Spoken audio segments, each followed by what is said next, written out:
Hello survivors and welcome to another Walking Dead Road to Survival video, and in this video we're going to be taking a first look at Gold Mythic Telltale Lilly, who is going to be coming to the game as a premier recruit. More info on that to follow, but visually we have seen a tough Lily before and we get another tough Lily, and I'm very happy because she's got a crossbow. We don't get enough characters who have bows or crossbows. It's really cool. I like it a lot. It's a purplish, pink and green crossbow. I like it. Visually, got the armor on exactly like the art that we saw in the preview. A lot of people were guessing the trait of this character.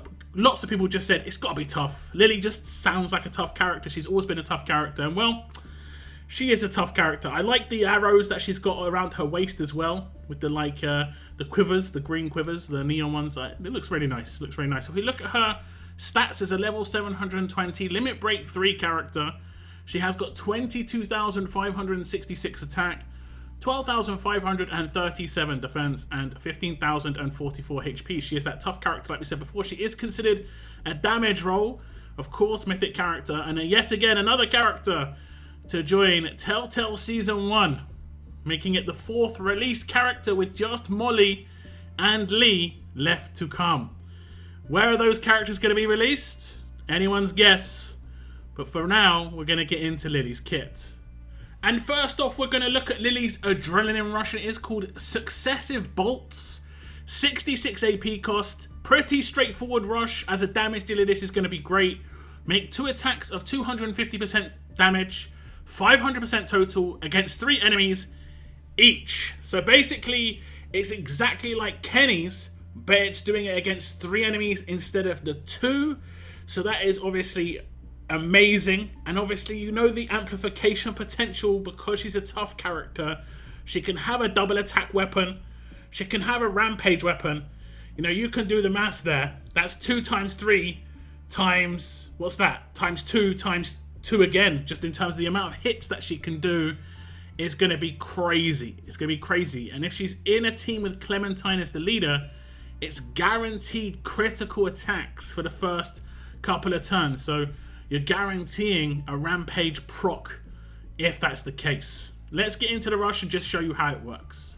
Okay, for this particular test, I am not going to be using a double attack or rampage weapon in Lily's hands. This is just to show you the damage output of just straight up how it's going to be with just an attacking weapon. She has got percentage attack in the first slot, and I believe she's got 1535 in the last, so she's going to be getting obviously some attack boosts, but she's not getting the double attack potential, and like I say, she's not getting the rampage potential either. So I'm just going to hit rush, and you can see she's going to attack 3 people at least. Obviously, if she takes out somebody, it will go on to someone else, but we're seeing other things happen. There's always something else that happens when these rushes go off. If you look at other parts of the kit, you know why, but we'll get into that later. First, we'll go over the upgrades of the Adrenaline Rush, and at grade 2, it gets 100 damage boost per attack.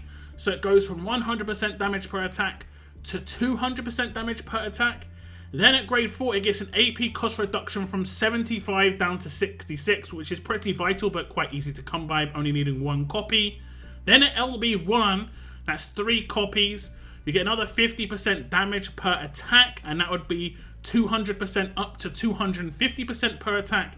And then at LB3 you get the extra attack target. This basically shifts her from being exactly the same as Kenny's, you know, output in terms of what she's doing in terms of attacking 2 characters twice to attacking 3 characters twice. That's going to be a big boost.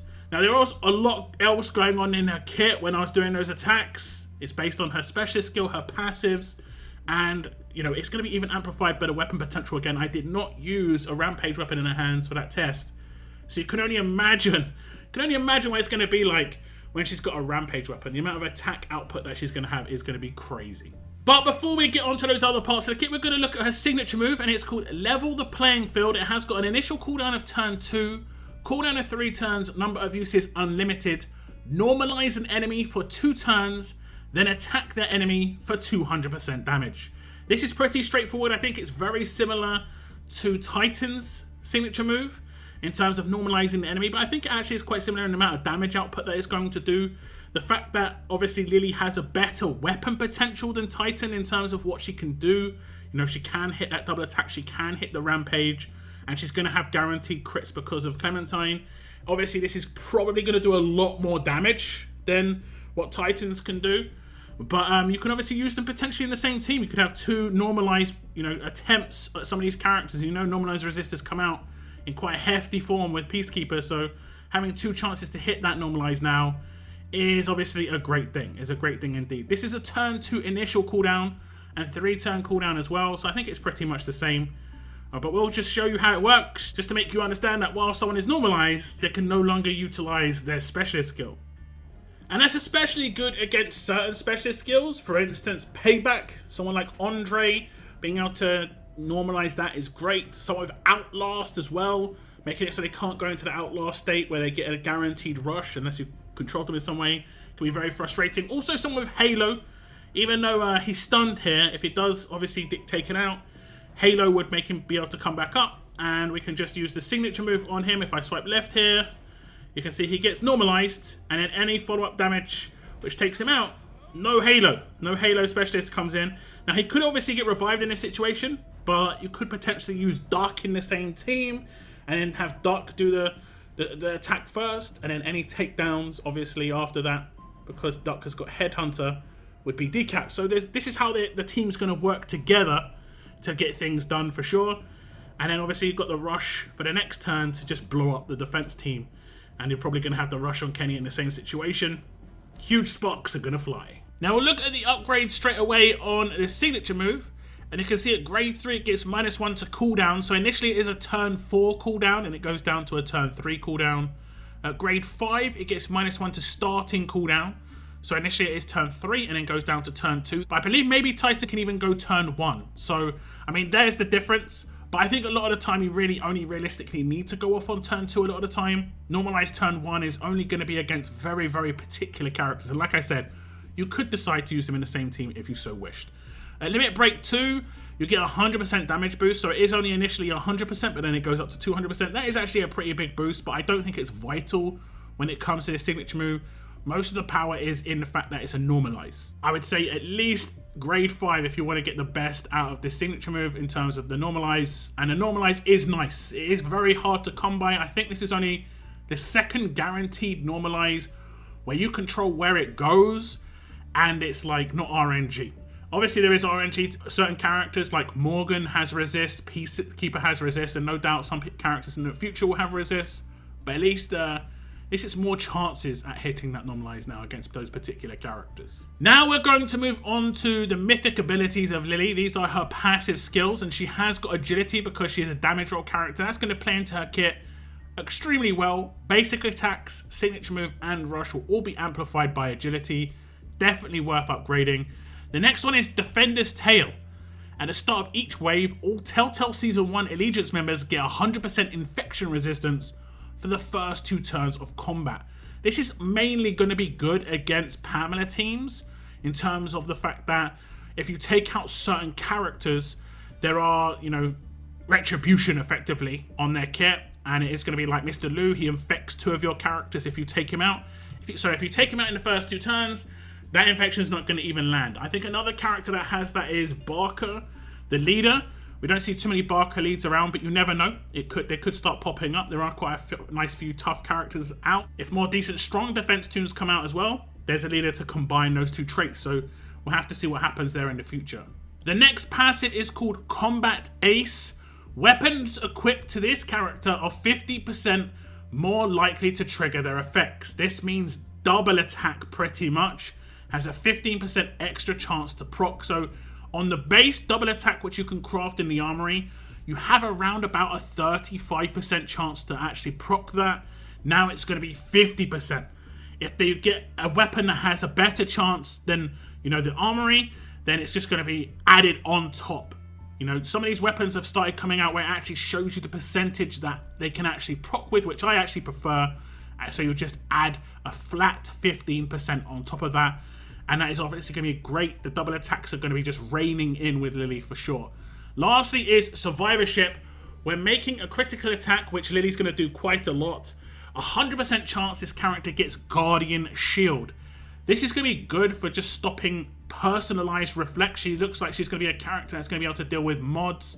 She's going to be able to be a character that's going to be able to deal with bide characters and potentially paybacks in the right scenario. Obviously, you can block off payback damage for the rest of your team in certain ways. For instance, camouflage. And there is going to be some nice characters out there for that. But just on a personal level, it's good just so she isn't going to be dealing with any reflect. That's always a problem. And then if she does have that Guardian Shield on her own turn, you know how the defense team gets. It likes to target someone with generally high damage, and Lily's going to have the high damage. So she's going to be able to, you know, take one extra hit that she otherwise wouldn't. So we'll just attack again, and you can see the 100% infection resistance on herself and Clementine, obviously both Telltale Season 1 characters. And then if we just do a basic attack, and we hit the crit attack, which we should because we've got Clementine as a teammate, that means 100% chance to hit crits for the first few turns. She gets that Guardian Shield. She's basically like a Guardian Specialist, but just for herself. I actually think that's obviously great for her survivability. Now, the thing I kind of want to know is, does that Guardian Shield proc multiple times? I'd have to use her against, you know, characters that would do reflect and that sort of stuff. So we'll just put in a couple of like reflect payback characters and see if she gets nuked or if that Guardian Shield does indeed proc multiple times. Okay, so I'm going to attack a payback character here. Just worth noting that the resist might come in on the tank, Mercer. He has got inbuilt reflect. So the first shield should come in. It will block the initial payback hit. And then we do get another, we've got multiple Guardian Shields, I'm pretty sure. There we go. We've got a Guardian Shield at the end. This is proof that you can get multiple Guardian Shields. So if you do manage to, you know, crit multiple times, you have got a chance of getting multiple Guardian Shields. So you can block reflects multiple times in those scenarios. That's just what I wanted to know, because she's got a chance to like hit so many times, but it's only going to be off the targeted hit. So if she targets someone who has bide and doesn't take them out, the bide will proc the Guardian Shield, you know, remove it, and then let's say she rampages at the same time and hits a payback character, that would hit her then. So she'd be relying on other things like bonus HP and stuff like that. So you've definitely got to remember that sort of thing. So we'll dive straight into the upgrades, and you can see she gets the first half of Defender's Tail, which is the 50% infection resistance at grade 1. She gets Agility first half at grade 2. At grade 3, she gets the second half of Defender's Tail, making it 100% infection resistance for Telltale. At grade 4, she gets the first half of Combat Ace, 7.5% more likely to trigger weapon effects, like double attacks, so on and so forth, anything that has RNG. At grade 5, she has Survivorship Part 1, and this is when making a critical hit, 50% chance the character gets a Guardian Shield. Then obviously we get onto the limit breaks. Agility 2 comes in at limit break 1. In limit break 2, we get Combat Ace 2, which makes it 15% more likely to trigger their effects of weapons. And at LB 3, we get the 100% chance upon hitting a critical attack to get a Guardian Shield. But this will proc multiple times, so it is actually, to be honest, to a certain extent more powerful than a Guardian Specialist, because that can only proc once per turn, no matter how many Guardians you have. Whereas this could potentially proc every single time she attacks. So I think she hits 6 times on her rush, like direct hits. So she could potentially get 6 Guardian Shields in a turn. Kind of nuts. Now, in one of the very early clips, you did see, you know, the extra damage output that Lily potentially has. And that's because she's got Waste Not. When this character kills a target with an attack or adrenaline rush, any excess damage is dealt to one adjacent target. The fact that she has such heavy output on her adrenaline rush when it comes to the double attacks, when it comes to the rampage attack, she's almost definitely going to be doing Waste Nots from time to time, whether it is huge amounts of damage or if it's small amounts of damage, just whittling down another character, and then she obviously will come in with a big attack on that character who's already maybe lost like 10 to 20%. This is obviously a very nice specialist skill. It's generally used on single target hitters though, you know, in the past. Someone who hits really hard on one target and then potentially can kill 2. Characters that have this are like, I believe, the OG Eva, the first Eva, also Carol. Both kind of single target big hits, whereas Lily's like a multi-target big hitter. So I think Waste Not's obviously going to be massively boosted because of that. And it could be quite nice indeed. Now that's not all when it comes to Lily. She obviously has an attached weapon. As you can see, she's holding that crossbow. and it looks pretty upgraded. It's got, you know, it's got those like daggers on the front of it. It looks pretty brutal. If we look at the upgrades, you can see it's Lily's Savage Crossbow, 35% attack, a huge bonus to AP when attacking, double attack plus crit up when attacking, a better chance to make a second attack with 175% attack, and get 40 crit for 2 turns. And in the last slot, it's an improved version of Rampage. It's called Raging Rampage. Basic attack critical hits will hit 3 additional enemies on the same side of the battlefield for 150% of the damage of a basic attack. If you don't know how the OG, the normal Rampage works, it's 2 additional enemies rather than the 3. So she's got the chance to hit up to 4 characters effectively. The target plus 3 more. Obviously, the damage output from that is going to be massively amplified again. And I think if you do the calculations now, you're doing 2 attacks versus 3 enemies 2 times, because they can all double attack, and then 3 extra attacks every single time. So it'd be like 2 times 3, and then that number times 2, and then that number times 3. Huge amount of attacks there. It's going to be absolutely crazy. And do remember this 3rd slot here, while it is a better chance, which is around about 35% chance, it will get amplified up to 50% chance to proc because of her passive skill, which gives her a 15% extra chance to actually hit these sort of RNG parts of weapons.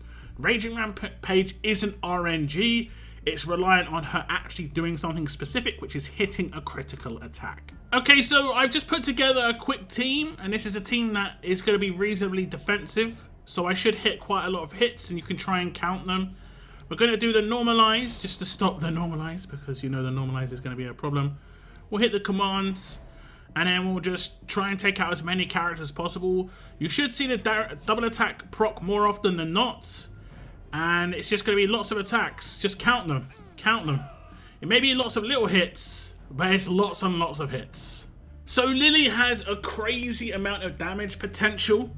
You're going to have to make sure you've dealt with a lot of the troublesome specialists on a defense team, but her kit does help with that as well. Obviously, you can take down the other specialists in other ways. You can have multiple normalizes. You can have characters that can take out characters quite early, for instance with infection and the likes. But Lily looks to be a character that could be utilized as a heavy damage dealer. In the right setup, you know, she's going to be crazy. And obviously the fact that she can block incoming damage against herself on every single crit means that she could be used in certain setups where they're going to be blocking things like reflect and payback and stuff like that anyway. So definitely a nice character when it comes to damage output. Very one-dimensional, pretty much though, other than the normalize. Very one-dimensional in the amount of damage that she's going to do. Just a huge amount of damage, not bringing much else to the table, but that's kind of what you want in a damage dealer. She is going to be like the spearhead of your team. You just got to keep her alive. You just got to keep her alive. So that is, like I say, the 4th character of the 6 we know coming to Telltale Season 1 Allegiance. Do tell me your thoughts on this character in the comments down below. That is the end of my video, guys. I want to thank you very much for tuning in. And as always, keep on surviving, guys. Keep on surviving.